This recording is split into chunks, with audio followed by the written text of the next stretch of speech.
Bom dia, turma.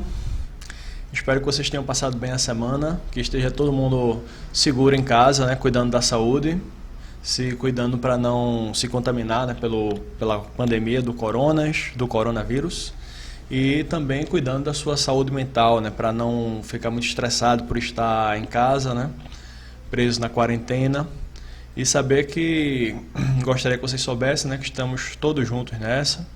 E cada um a sua maneira vai fazendo a sua parte para tornar a situação melhor para todo mundo, né? No meu caso aqui, como vocês estão vendo, vocês estão acompanhando já faz várias semanas, né? Nós estamos estudando Kant, a crítica da razão pura. Nosso curso aqui, Kant e as Ciências, está entrando agora na 8ª aula, tá certo? E eu queria fazer uma recapitulação das nossas aulas, né? Quando a gente começou lá pelo prefácio da Crítica da Razão Pura, depois a introdução, depois a estética transcendental. Limos grande parte, né, desses textos, né? Grande parte do prefácio, grande parte da introdução, as partes mais importantes da estética transcendental, sobre o espaço, sobre o tempo. Depois a gente entrou no livro da lógica, né? Lógica transcendental, que é a segunda parte da doutrina transcendental dos elementos. A doutrina transcendental dos elementos se divide em estética transcendental, que a gente estudou nas aulas 5 e 6, e agora a gente entrou na lógica transcendental, que foi na aula 7, tá certo? E a lógica transcendental, vocês estão reparando que a gente estava lendo quase tudo do texto, né? Até a página, sei lá, 30 alguma coisa, a gente estava quase lendo quase tudo. Só que agora a gente está dando uns saltos, né? Se você reparar aqui, ó, que página é essa que a gente vai ler hoje? A gente já vai aqui para a página B aqui, ó, 176, tá certo? B 176. Não está selecionando aqui não, mas aqui, B 176, tá certo? E na aula passada a gente tinha lido a página 70, alguma coisa. Então a gente pulou umas 100 páginas. E o que eu queria dizer para vocês é isso, é que o resto do curso, as aulas que vêm pela frente, a gente vai pular bastante página. Não vai dar para ler o livro todo, o livro é enorme. São quase 900 páginas, eu dei uma olhada, né, na quantidade exata de páginas do livro, é 880 alguma coisa, deixa eu ver aqui, estou com o livro aqui na mão. O livro de Kant, a Crítica da Razão Pura, na edição original, termina na página 884. Então, a gente não vai ler 884 aulas num curso online, né, à distância, até porque é um curso introdução a Kant, né? Não teria nem como ler essa monstruosidade toda, né? Todas essas páginas. Então a gente vai pular bastante coisa. Na aula passada a gente leu a primeira parte da lógica transcendental, que se chama Analítica dos Conceitos, que mostra como Kant apresenta a sua famosa Tábua das Categorias, que são os conceitos puros do entendimento, que seriam conceitos fundantes da experiência do ser humano no mundo, né, mas conceitos a priori puros, que, no entanto, se encontram na nossa experiência da realidade e que moldam a maneira como a gente percebe o mundo na medida que a gente vai pensando o mundo, né? A própria experiência do mundo para Kant, ela é uma soma de intuições e conceitos. E existem alguns conceitos que são tão básicos que estão lá presentes na nossa experiência do mundo, mesmo que a gente não perceba, né? E aí, lembrando, na tabela das categorias, você tem conceitos como unidade, pluralidade, totalidade, né? Então, saber que uma coisa é ou que várias coisas são várias, por exemplo, são conceitos muito, muito básicos, que estão presentes na experiência, mas são conceitos puros, tá certo? Estão presentes em qualquer experiência, mas são conceitos puros. Então, a gente também tem nas categorias de relação, né, subsistência, causalidade, causa e efeito, também são conceitos muito básicos, tá certo? Agora, onde é que encontramos agora esse texto? A gente vai ler aqui, ó, esse tema aqui, ó, do esquematismo dos conceitos puros do entendimento. Então, a gente pulou 100 páginas. Nas aulas que restam, eu vou escolher trechos para ler, né? A gente não vai conseguir continuar lendo sequencialmente, por isso esse pulo de 100 páginas, tá certo? O que danado será esse esquematismo, né? Primeiro de tudo, antes de começar a falar sobre esse capítulo que eu escolhi para a gente ler na nossa 8ª aula, vamos falar onde é que ele se encontra. Ele é o primeiro capítulo do segundo livro da Lógica Transcendental. A Lógica Transcendental se divide em duas partes, tá certo? Que é a Analítica dos Conceitos e a Analítica dos Princípios. A analítica dos conceitos é a análise das categorias, das 12 categorias puras do entendimento que formam a experiência do mundo, tá certo? E a analítica dos princípios é a parte da crítica da razão pura que vai falar sobre como essas categorias se aplicam no mundo, como é que elas se aplicam na nossa experiência. Qual o mecanismo que explica isso, essa aplicação das categorias na experiência, tá certo? Nessa analítica dos princípios, que é a parte da crítica da razão pura que vai falar da aplicação das categorias na experiência, o primeiro capítulo é esse que a gente está vendo aí. Certo? Então, o livro segundo da lógica transcendental se chama Analítica dos Princípios. Na Analítica dos Princípios, o primeiro capítulo é o do esquematismo dos conceitos puros do entendimento. E por que eu escolhi essa passagem e não outra para ler, né? Porque essa passagem é muito interessante, ela é muito profunda, ela resolve diversas questões que Kant já tinha colocado ao longo da sua obra, diversos problemas que Kant foi fazendo referência, né, a essas questões complicadas ao longo da sua obra, e o esquematismo resolve muitos problemas, tá certo? Então, é um capítulo muito interessante, vamos ver se a gente consegue entender. É um capítulo pequenininho, são somente 7 páginas, ele é praticamente a introdução da analítica dos princípios. A analítica dos princípios é uma parte extensa da crítica da razão pura, que a gente não vai ler todo, certo? Mas o esquematismo, essa parte aqui do esquematismo, ele já vai nos dar uma ideia, tá certo? E que danado significa esquema? Antes de começar a falar antes de começar a leitura, seria bom falar um pouquinho, né, na história da filosofia, né? Que figura é essa, né? Essa tal desse esquema. Quem é você, né? Seu esquema, né? A palavra esquema, ela já era utilizada na filosofia desde a época de Aristóteles, tá certo? A ideia de Aristóteles, que não é a mesma da Kant, mas a palavra vem dele, é que esquema teria alguma coisa a ver com adequação, né? Como as categorias de Aristóteles, que são diferentes das de Kant, como eles se adequam nos objetos e tal. Aí daí que vem a ideia dos esquemas das categorias, é uma ideia que Aristóteles já falava disso. Só que as categorias para Aristóteles são completamente diferentes, e os esquemas para Aristóteles significam uma coisa completamente diferente, tá certo? Esquema para Kant, e no caso isso tem a ver com as categorias, com os conceitos puros de entendimento, vão ter a ver com o tema da aplicação, de como as categorias de Kant se aplicam na experiência do mundo real, tá certo? Vamos lendo, são somente 7 páginas, vocês estão vendo aí, é um texto pequeno, tá certo? Vamos ver se a gente consegue ler o texto todo sem dar 1 hora de aula. Acho que vai dar, pelo menos para ler quase tudo, as partes mais importantes, tá certo? E vamos fazendo comentários, como a gente sempre faz aqui nas nossas aulas. Então vamos começar a leitura. Capítulo 1 do esquematismo dos conceitos puros do entendimento. Aí veja só, né, em todas as subsunções de um objeto num conceito, que danado é uma subsunção, né? A ideia de Kant, quando Kant fala sobre conceitos, né, e intuições, é que as intuições são representações diretas, imediatas e singulares. Então, se eu tenho a sensação de ver um objeto como essa caneta, tá certo? Isso é uma sensação singular, é só de uma caneta, eu não estou vendo a caneta em geral. Isso é uma coisa que os filósofos da Idade Medieval já discutiam, né? Existe a sensação do vermelho, mas não existe a sensação da vermelhidão em geral. E o que é a vermelhidão, então, né? E aí cada filósofo tinha uma resposta diferente na Idade Medieval. Então, os realistas, tinha os idealistas, tinha os nominalistas. Os nominalistas diziam que o vermelhidão é uma palavra vazia, né? Os realistas diziam que a vermelhidão está no vermelho, e os idealistas diziam que a vermelhidão está separado do vermelho. A propriedade de ser vermelho está separada do objeto vermelho. Bom, e a ideia de Kant é que as intuições são sensíveis, elas são imediatas, são singulares, mas a partir da união de várias sensações dos mesmos objetos, a gente consegue formar conceitos. E os conceitos, eles são uma função de agrupamento de outras representações. Por que outras representações? Porque os conceitos podem agrupar em si intuições ou podem agrupar em si outros conceitos. Esses conceitos são formados por agrupamento de outros conceitos. Mas todos os conceitos válidos, que não são vazios, todos os conceitos possuem conteúdo, tem que uma hora ou outra fazer contato com as intuições, tá certo? Elas não podem existir separadas, as intuições dos conceitos. Então a subsunção do objeto no conceito é isso, é esse ato da intuição de algum objeto participar num conceito que está o agrupando no seu interior, certo? Se você estiver numa sala, né, com várias cadeiras, você diz assim, olha, o conceito de cadeira é só um conceito de cadeira, mas aqui está vários objetos, né, estão subsumidos, tá certo? Estão dentro do conceito de cadeira. Vamos continuar? Então, em todas as subsunções de um objeto no conceito, a representação do primeiro tem de ser homogênea à representação do segundo. Isto é, o conceito tem de incluir aquilo que se representa no objeto a subsumir nele. Então tem que ter uma homogeneidade, tá certo? É o que precisamente significa essa expressão, que o objeto esteja contido num conceito. Então a gente sabe que o conceito de cadeira, dentro dele estão representadas as cadeiras, mas não estão representados os cavalos. Por quê? Porque existe uma homogeneidade entre os objetos e o conceito que engloba esse objeto.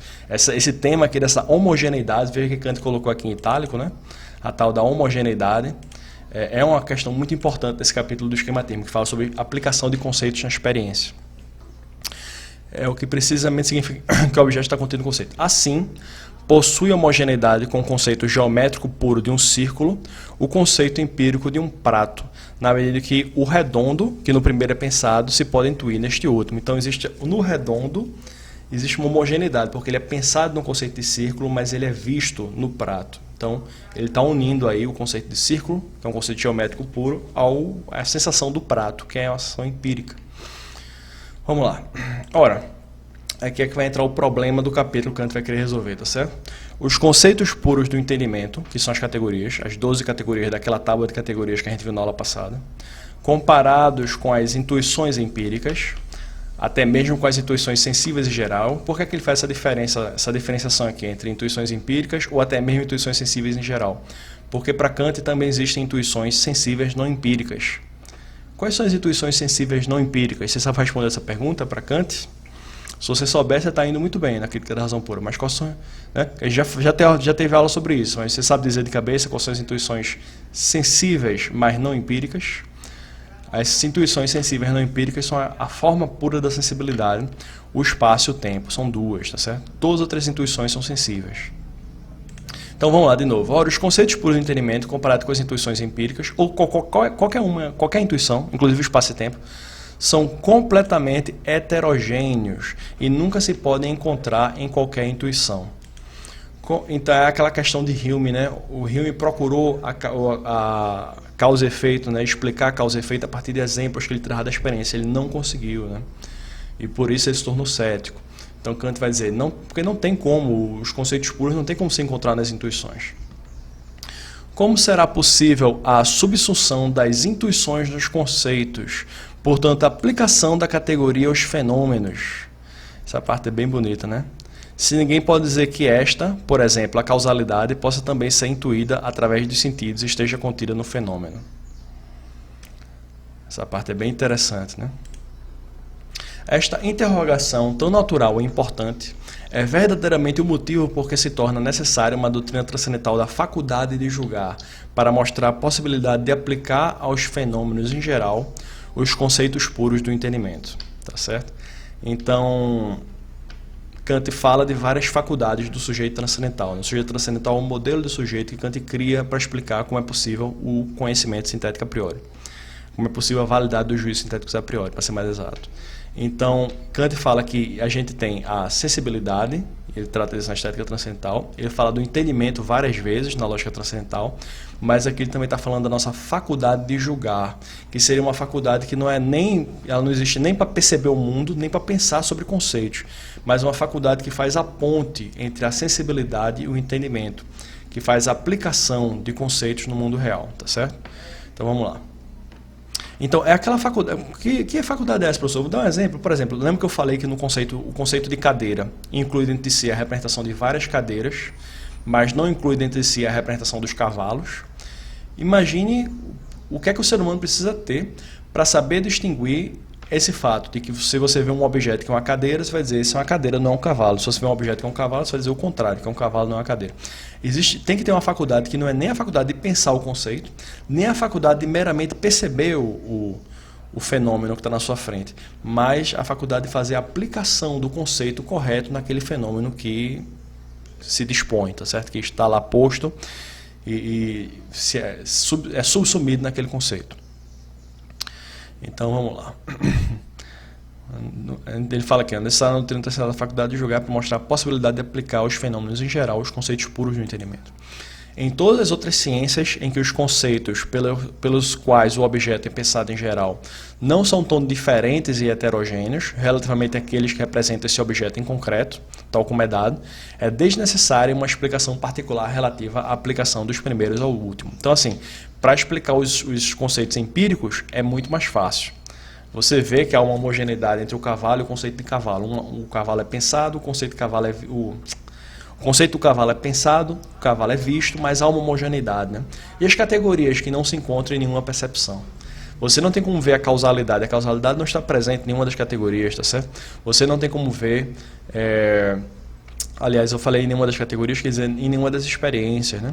Ela não está presente em nenhuma das sensações, nenhum dos fenômenos. Como é que a gente faz para resolver esse problema? Esse é o problema do esquematismo. O problema da aplicação das categorias, que é o caso mais complicado do problema da aplicação dos conceitos em geral. Continuando aqui.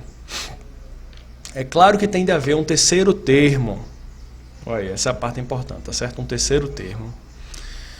Que deva ser, por um lado, homogêneo à categoria e, por outro, ao fenômeno, e que permita a aplicação da primeira ao segundo. O terceiro termo fosse uma ponte entre a categoria e o que está sendo percebido. Esta representação mediadora deve ser pura e, todavia, por um lado intelectual, olha essa aqui bronca, né? E por outro sensível. Tal é o esquema transcendental. O esquema transcendental é por um lado intelectual e por outro sensível. Que danado é isso, né? Isso é um grande mistério da crítica da razão pura, né? Porque Kant fala das faculdades, né, da sensibilidade, do entendimento. A sensibilidade não pode pensar conceitos, o entendimento não pode sentir nada, não pode perceber nada. Mas é necessário, para haver essa junção da sensibilidade do conceito, um terceiro tipo de representação, que não é nem exatamente um conceito, nem exatamente uma intuição. E esse terceiro tipo de intuição é a cola, que vai juntar as categorias com as experiências do mundo, tá certo? É a ponte que vai permitir a ligação entre as categorias e os fenômenos. E ele tem que ser tanto intelectual quanto sensível. Vamos ver se a gente entende como isso é possível. Esse é o desafio da aula de hoje, entender como é possível uma representação intelectual e sensível ao mesmo tempo. Por que isso, professor? Porque o argumento da homogeneidade, tá certo? Tem que ser homogênea a categoria e ao fenômeno, né? Deve ser, por um lado, homogênea a categoria, por outro lado, homogênea ao fenômeno. É por causa disso que a gente precisa desse terceiro termo, tá certo? Porque nem a intuição, nem o conceito consegue fazer esse papel. Continuando. O conceito do entendimento contém a unidade sintética pura do diverso em geral. A unidade sintética é a unidade de uma unidade de síntese do diverso, tá certo? Então, vamos lá. O conceito de entendimento contém a unidade sintética pura do diverso em geral. O diverso é tudo que você está percebendo, né? A unidade sintética do diverso é o conceito de entendimento, certo? Esse conceito de entendimento ele está se referindo à categoria, às 12 categorias.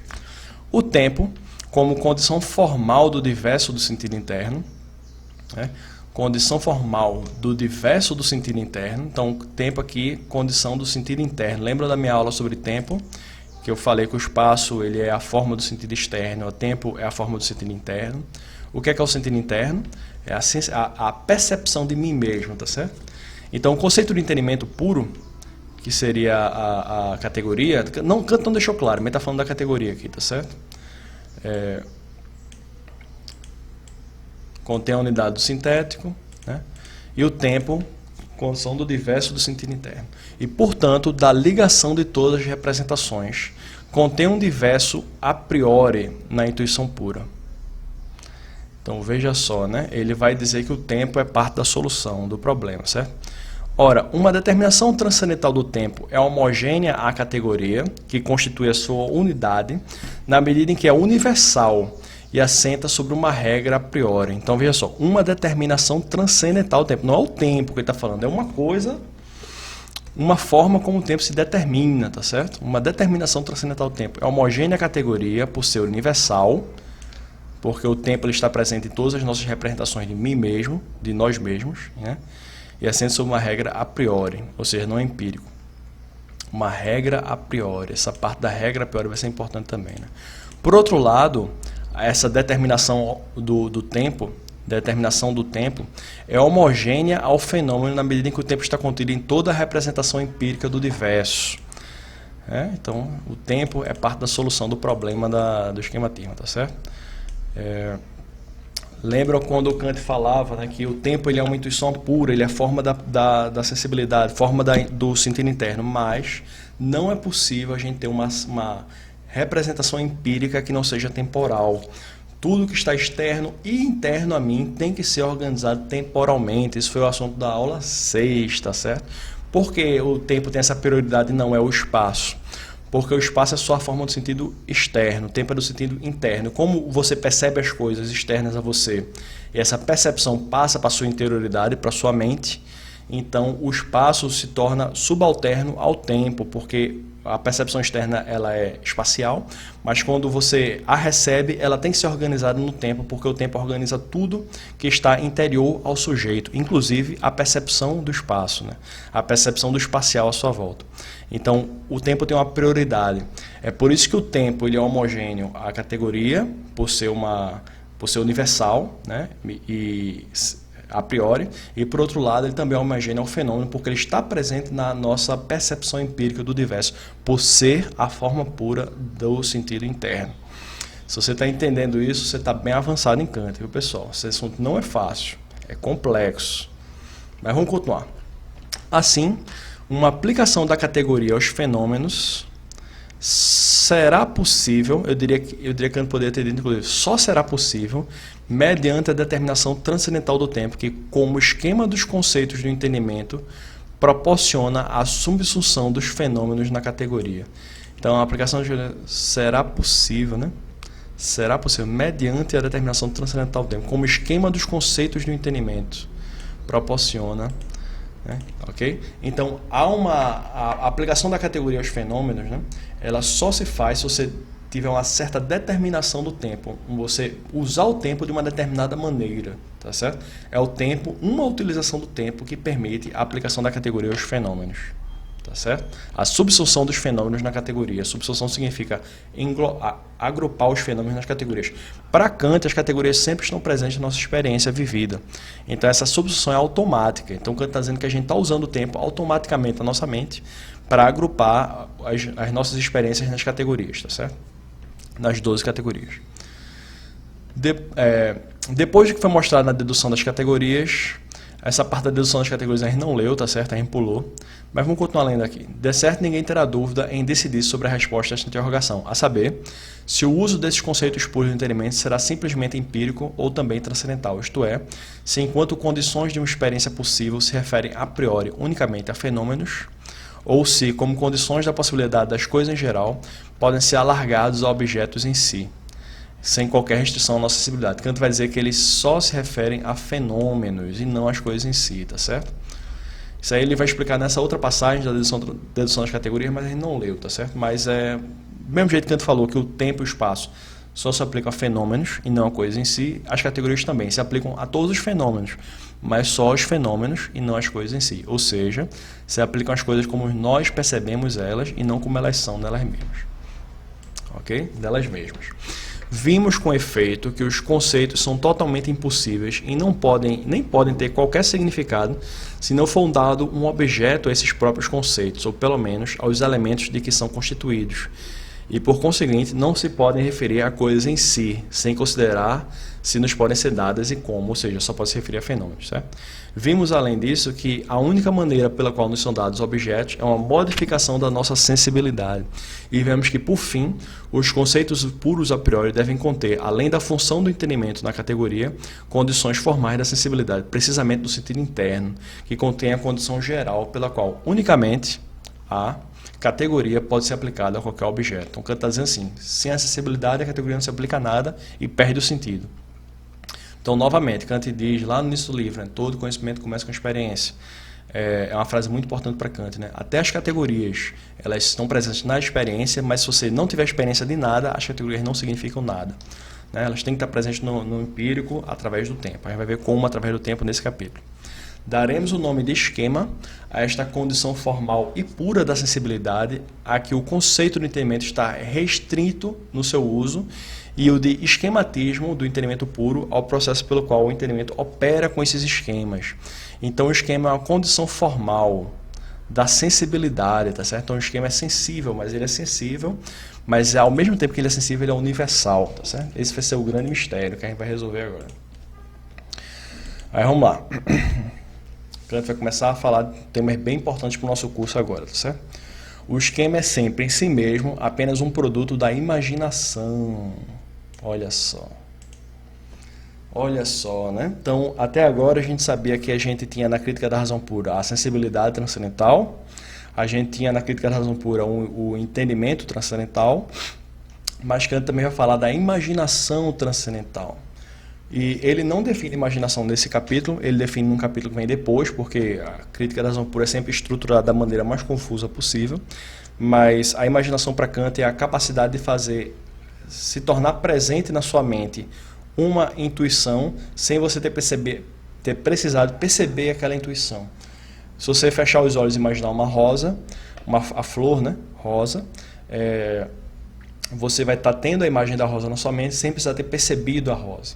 Essa é a imaginação. O que Kant percebe é que a imaginação pode ter um uso transcendental e não apenas empírico. Imaginar uma rosa seria o uso empírico da imaginação. Por outro lado, existe um uso da imaginação que é transcendental. Vamos ler mais antes de eu explicar que uso é esse, tá certo? Mas é o esquema. O esquema é um produto da imaginação, que é o que eu acabei de ler aqui, né? Mas como a síntese da imaginação não tem por objeto uma intuição singular, mas tão só a unidade na determinação da sensibilidade, há que distinguir o esquema da imagem. Então veja, o esquema ele é mais profundo do que só a imagem empírica que você imagina. Você imagina a rosa é uma imagem empírica, o esquema não. O esquema ele vai pegar só a unidade na determinação da sensibilidade. Então assim, vai ficar mais claro mais para frente, tá certo? Mas o que significa essa unidade na determinação da sensibilidade? Mas o esquema ele é sensível, mas ele é formado espontaneamente. Tem essa questão também, né? O conceito ele é formado espontaneamente, o esquema também. Vamos continuar aqui. Assim, quando disponho 5 pontos um após o outro, era para ter 5 pontos aqui. Eu acho que esses são alguns defeitos que estão aparecendo no texto aqui, são da versão só em PDF, tá certo? Na minha versão impressa eu tenho certeza que tem 5 pontos aqui, tá certo? Um após o outro, aí imagine aqui 5 pontos. Tem uma imagem do número 5. Uma imagem do número 5. Aqui Kant vai começar a entrar em filosofia da matemática, tá certo? Em contrapartida, quando apenas penso um número em geral, que pode ser 5 ou 100, este pensamento é antes a representação de um método para representar um conjunto, de acordo com um certo conceito. Por exemplo, 1000 numa imagem, do que essa própria imagem. Ok? Então, assim, que eu, no último caso, dificilmente poderia abranger com a vista e comparar com o conceito. Olha que interessante, né, o que Kant está dizendo para a gente, né? Se você bota 5 pontos na folha, isso é só uma imagem. Mas o número em geral, ou seja, a questão do número, da aritmética, tá certo? Ele é a representação de um método para representar um conjunto de acordo com um certo conceito em uma imagem. E não é a imagem gerada, é o método que está por trás da imagem. Ok? Então, a gente leu na introdução da crítica da razão pura Kant falando do 7 mais 5 igual a 12, né? Vocês lembram disso? 7 mais 5 igual a 12, porque se você tem 5 dedos, depois 7 dedos, você junta dá 12 dedos e tal. Kant foi muito criticado ao longo da história, né, da interpretação da crítica da razão pura, né? A história da recepção da crítica da razão pura por outros intelectuais, porque teve gente que achava que Kant estava reduzindo a aritmética a operações com dedos ou operações com pontos, tá certo? E estavam achando também que Kant reduzia a geometria a operações com retas. Na verdade, não é, né? Esses auxílios sensíveis que a gente usa como imagens, eles, na verdade, não é o objeto da aritmética, não é a imagem que você produz, mas é a regra que está contida nessa imagem. Kant vai usar a palavra regra mais para frente do texto. É a regra que está contida numa imagem.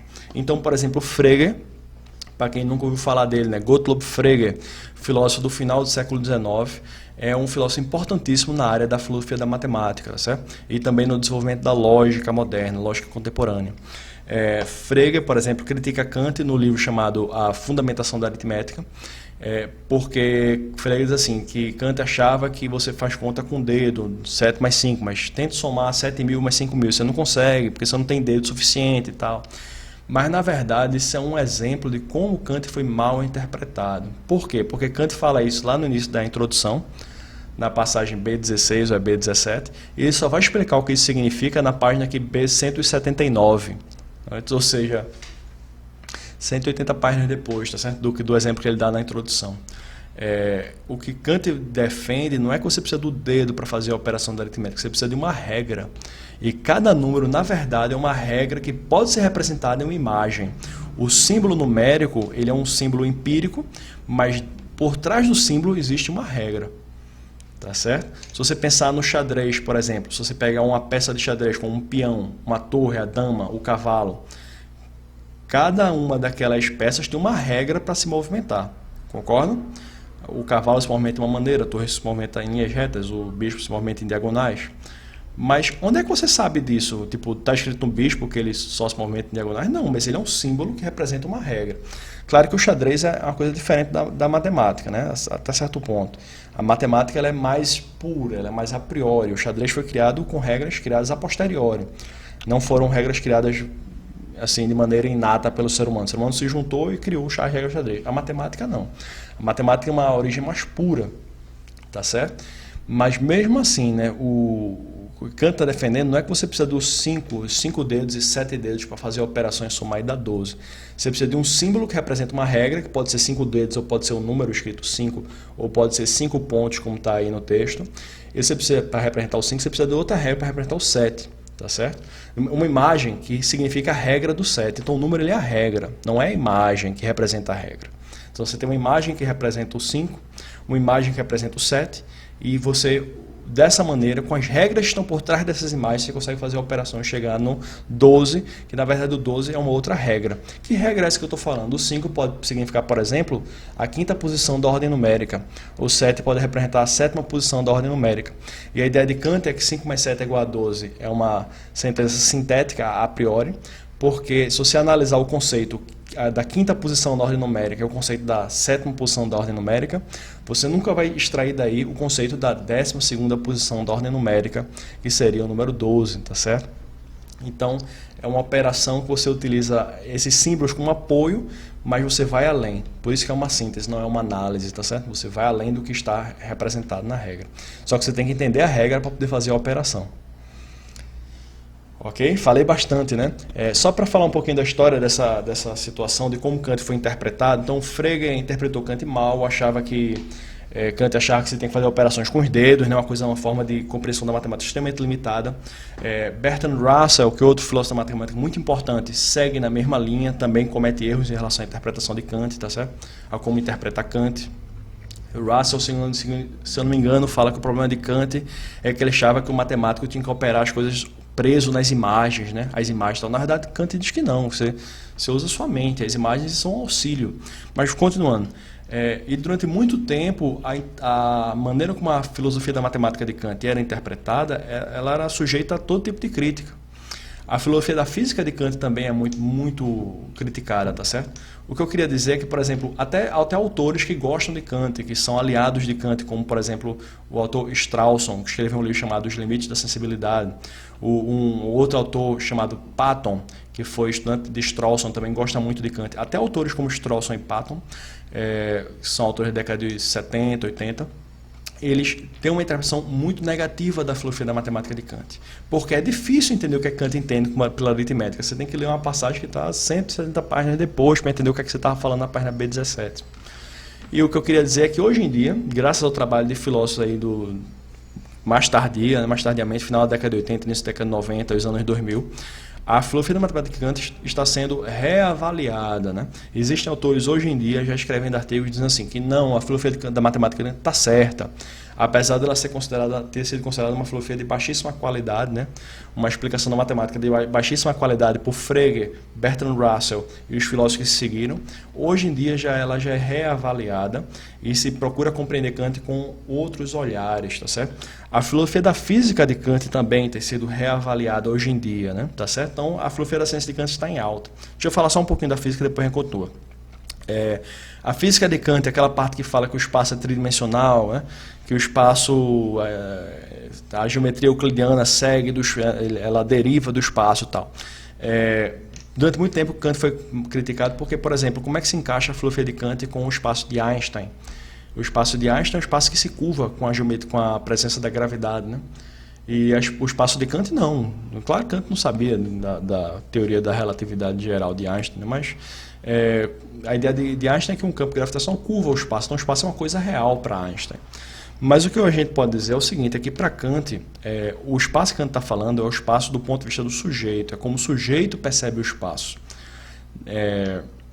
E claro que ele defende que não é uma coisa em si, tarará, beleza, tudo bem, mas a ideia de Kant é que se ele dissesse que a geometria euclidiana deriva analiticamente do conceito de espaço, a física de Einstein seria uma prova de que Kant está errado.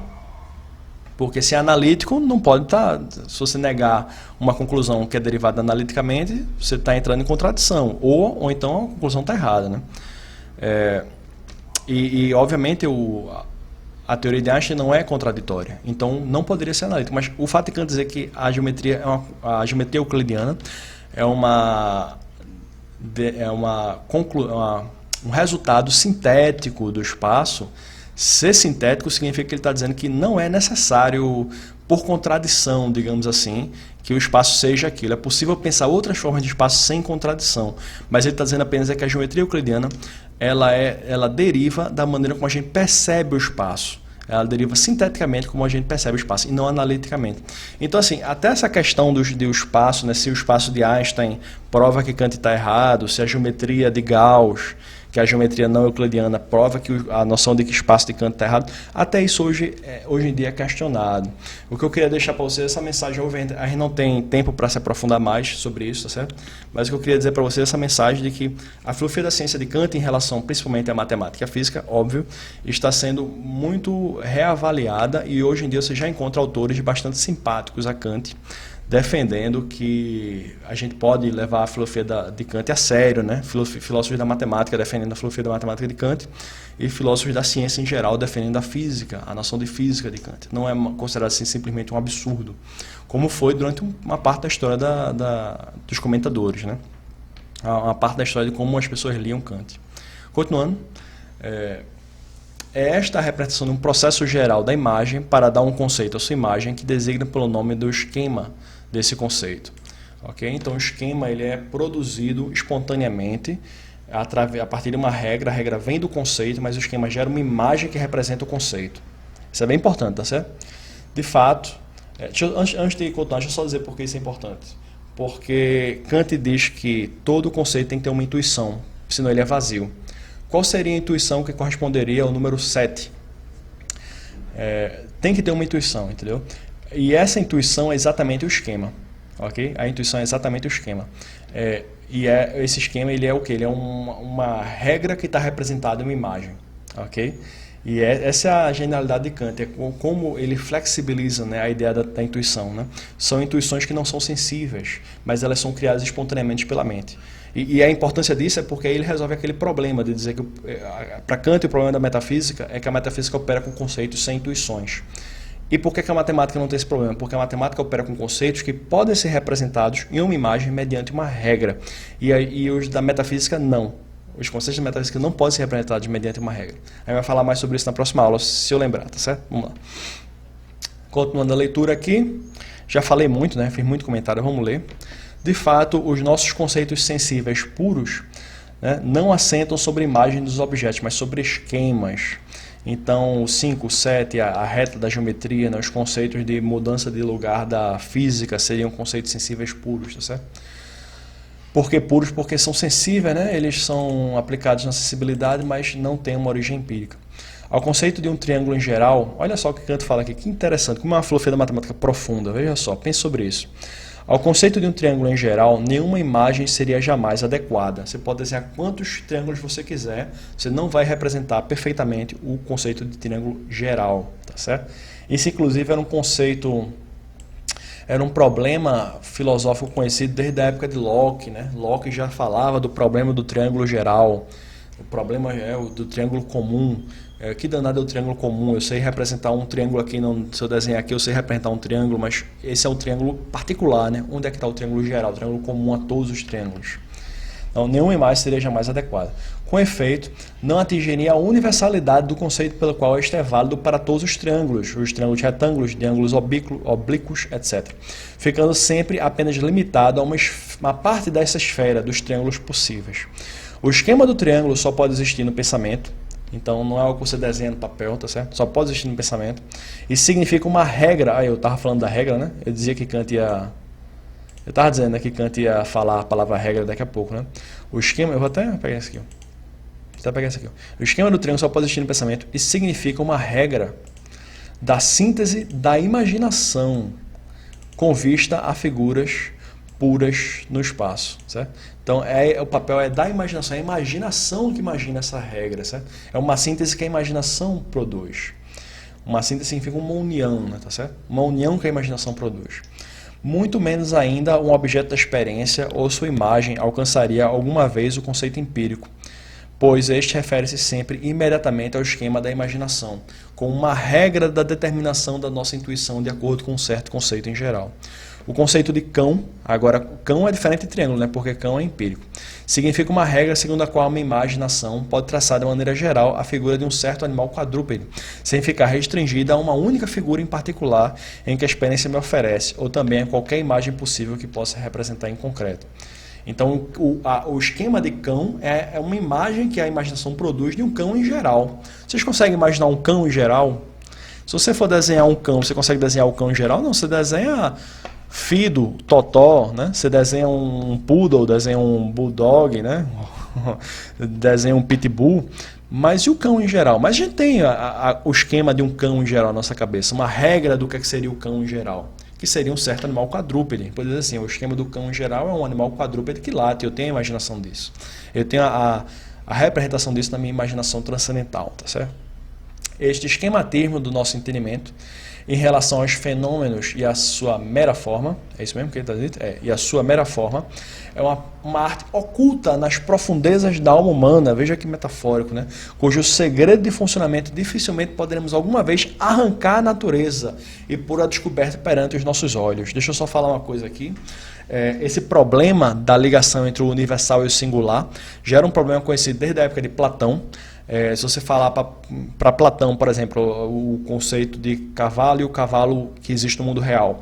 Para Platão, você relaciona o cavalo real com o cavalo conceito por causa da teoria da participação, de que o cavalo participa na ideia geral de cavalo, que seria uma coisa que existiria além do mundo sensível. Para Aristóteles, a ideia do cavalo físico e do cavalo conceito, uma coisa se relaciona com o outro, ele chama que o mecanismo que faz isso se chama abstração. Aristóteles chama de abstração a nossa capacidade de dizer que um cavalo físico participa do cavalo, o cavalo pensado, o cavalo conceitual. Para Tomás de Aquino, filósofo da Idade Medieval, Tomás de Aquino usa a palavra fantasmas, né? O fantasma seria uma coisa que a gente tem a percepção sensorial do cavalo, e dessa percepção sensorial a gente tira um fantasma do cavalo, que seria uma abstração, né? uma ideia meio assim, meio conceitual e meio sensível do cavalo em geral, tá certo? Só para dizer um pouco da história disso. Kant resolve esse problema, em vez de usar a participação de Platão ou usar a abstração aristotélica, usar a teoria dos fantasmas de Aristóteles, de Tomás de Aquino, que não é fantasma significando alma penada, né? É um produto da mente que não é nem sensível, nem conceitual, que estaria meio termo. Esse seria o fantasma para Tomás de Aquino, tá certo? Kant usa o esquema, tá, ok? O esquema significando uma regra que representa o conceito de maneira empírica através do uso da imaginação. E na minha opinião, Kant tem uma resposta muito boa para esse problema, tá certo? É melhor do que a resposta de Platão? Acho que é. É melhor do que a de Aristóteles? Para mim, sim. Pode ser que alguém discorda, certo? Mas eu acho que a resposta dele é melhor nesse caso.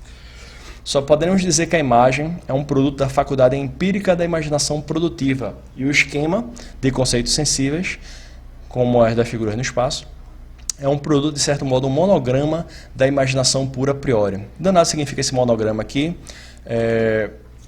Comentadores, não é claro que significa monograma, tá certo? Nem na versão em alemão é claro o que significa monograma. Inclusive, a versão em alemão de monograma é monograma mesmo, não é uma tradução errada, tá certo? É monograma em alemão. Um dos comentadores sugere que na época de Kant, monograma significava uma coisa semelhante com um rascunho. Então, um rascunho que a imaginação pura produz. Então, a gente tem aqui uma imaginação produtiva, que seria uma imaginação empírica, tá certo? A imaginação produtiva imagina a rosa, imagina a bola, imagina o cachorro, mas a gente também tem uma imaginação pura a priori, tá certo? Que aí pega os conceitos como as da figura do espaço, são conceitos sensíveis puros, ok? Então vamos lá, pelo qual e segundo o qual, esse monograma seria como um rascunho, tá certo? São possíveis as imagens. Estas, porém, tendem a estar sempre ligadas aos conceitos unicamente por intermédio do esquema que elas designam e ao qual não são em si mesmas inteiramente adequadas. Pelo contrário, o esquema de um conceito puro do entendimento é algo que não pode reduzir-se a qualquer imagem. O conceito puro do entendimento é a categoria, tá certo? Não pode reduzir-se a qualquer imagem, porque é apenas a síntese pura, feita de acordo com uma regra de unidade segundo conceitos em geral, e que exprime a categoria. É um produto transcendental da imaginação, referente à determinação do sentido interno em geral. O sentido interno em geral é o tempo, tá certo? Pelo menos o tempo é a forma do sentido interno em geral, segundo as condições de sua forma, o tempo, pronto. O meu comentário às vezes adianta o próprio texto de Kant, né? Em relação, então, segundo as condições de sua forma, que é o tempo, em relação a todas as representações, na medida em que estas devem interconectar-se a priori no conceito, conforme a unidade da apercepção. Apercepção significa o quê, professor? Significa percepção de si mesmo. Então veja que o texto é denso, é profundo, né? Mas eu espero que esteja dando para vocês perceberem como é a solução de Kant, né? Kant diz que a imaginação tem uma parte pura, que é uma parte transcendental, que significa o quê? A imaginação ela tem um papel a cumprir na explicação de como são possíveis os juízos sintéticos a priori, e a imaginação permite as categorias se aplicarem em qualquer experiência. Por quê? Porque ela cria determinações do tempo, que é a forma do sentido interno, tá certo? E essas determinações do tempo, eles não são imagens empíricas, tá certo? Não são conceitos, mas eles representam um conceito, né? Tem, assim, de alguma determinação do tempo, de alguma forma que se pensa o tempo.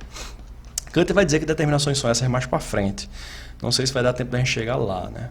Acho que não, mas esse é o resumo da ópera, né? Resumindo, a solução que Kant encontrou é esse, é o esquema, que é um produto da imaginação pura, tá certo? E esse esquema ele organiza o tempo de uma determinada maneira que faz com que torne possível que a categoria, que é um conceito puro, se aplique na experiência. Sem nos determos agora em árida e fastidiosa análise do que exigem em geral os esquemas transcendentais dos conceitos puros de entendimento, preferimos descrevê-los segundo a ordem das categorias em relação com estas. Aí veja só, ele vai dizer como que o tempo faz esse trabalho, tá certo? Ele é utilizado pela imaginação para tecer uma ligação, uma ponte, para construir uma ponte entre a categoria e a experiência. Vamos ver. A imagem pura de todas as quantidades para o sentido externo é o espaço, e a de todos os objetos dos sentidos em geral é o tempo. O esquema puro, então a imagem pura é uma coisa, o esquema é outra. Certo? O esquema puro da quantidade, porém, como conceito do entendimento, é o número. Então o número é como o esquema, tá certo? Da quantidade, das categorias de quantidade. É o esquema, é o número. Lembra quando eu falei lá na aula 6 que Kant, na estética transcendental, Kant divide entre espaço e tempo, análise do espaço, análise do tempo. Certo? Na estética transcendental, nossa aula 6.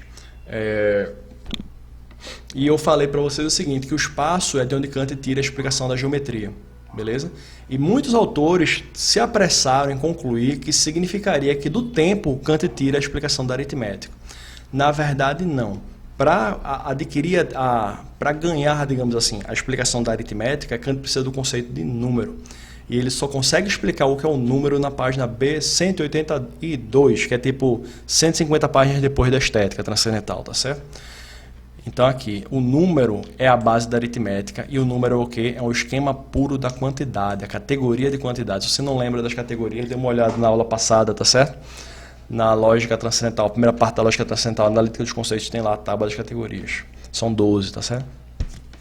E o que é o número? Vamos lá. É uma representação que engloba a adição sucessiva de unidade a unidade do homogêneo no tempo, tá certo? Então tem que ter uma maneira de pensar as coisas temporalmente. Como o tempo tem a ideia de sucessão, o número tem a ideia de sucessão. Quando ele fala adição sucessiva da unidade a unidade, ele está dizendo que você tem que somar a unidade uma a uma para chegar no número 1000.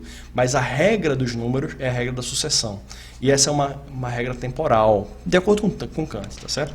Portanto, o número não é mais do que a unidade da síntese que opera entre o diverso de uma intuição homogênea em geral, pelo fato de eu produzir o próprio tempo na apreensão da intuição. A realidade é outra categoria, no conceito puro de entendimento, aquele que corresponde a uma sensação em geral, ou seja, aquele cujo conceito indica em si próprio um ser no tempo. Então a realidade com uma coisa real é quando está lá no tempo, tá certo? A negação é aquilo cujo conceito apresenta-se um não ser no tempo, é quando não está presente no tempo, tá certo? A oposição entre ambos dá-se, pois, na diferença do mesmo tempo, toma o tempo preenchido ou o tempo vazio. Qual é a diferença entre a realidade e a negação? Não é isso? A realidade e a negação é saber se no tempo o objeto está presente ou não, mas é no tempo. O tempo é que todas as soluções de categoria vão ter a ver com o tempo, tá certo? Então veja, pessoal, não era tempo de ler todos, vou só pular aqui para esse próximo parágrafo para ler substância, que é muito importante, e daqui a pouco a gente vai, tem causalidade aqui também é importante, vamos ler essas partes aqui, daqui a pouco a gente encerra a aula, tá certo? O esquema da substância é a permanência do real no tempo, isto é, a representação desse real como de um substrato até determinação empírica do tempo em geral, substrato que persiste enquanto tudo mais muda. Então veja só, né? Se você pegar a imagem de uma pessoa criança e a imagem da pessoa adulta, é a mesma pessoa. Como é a mesma pessoa? É que alguma coisa persistiu no tempo. Essa persistência no tempo é o esquema da substância, que é um conceito fundamental para a gente poder entender a experiência. Para a gente poder ter a experiência do mundo, a gente tem que ter o conceito de permanência, substância, tá certo? Então, falei sobre isso na aula passada, acho que eu não vou repetir, tá certo? Então, ele continua falando aqui, né, o tempo que se escoa, tarará, tarará. Não vou ler essa parte, vou pular aqui. O esquema de causa e causalidade de uma coisa em geral é o real, que, uma vez posto arbitrariamente, sempre é seguido de uma outra coisa, seguido no tempo, certo? O tempo tem que estar na solução de todas as categorias. Quando você expôs na sucessão do diverso, na medida em que este está submetido a uma regra. Então você tem algum evento arbitrário, desse evento arbitrário sempre segue outro evento. Do primeiro evento sempre segue outro no tempo. Né? Daí aqui é o esquema da causalidade, é o que permite a causalidade, que é uma categoria pura do entendimento, se aplicar na nossa experiência do mundo. E é por isso que a gente não consegue extrair a causalidade da apenas observação, apenas do empírico, né? Do que ocorre no mundo. A gente precisa ter essa noção de sucessão e do conceito tal, conceito de causalidade. Aí tem reciprocidade, né? Possibilidade e tal. Eu não vou ler o resto não, mas acho que dá dando para vocês entender, tá certo? Tá dando para vocês compreenderem.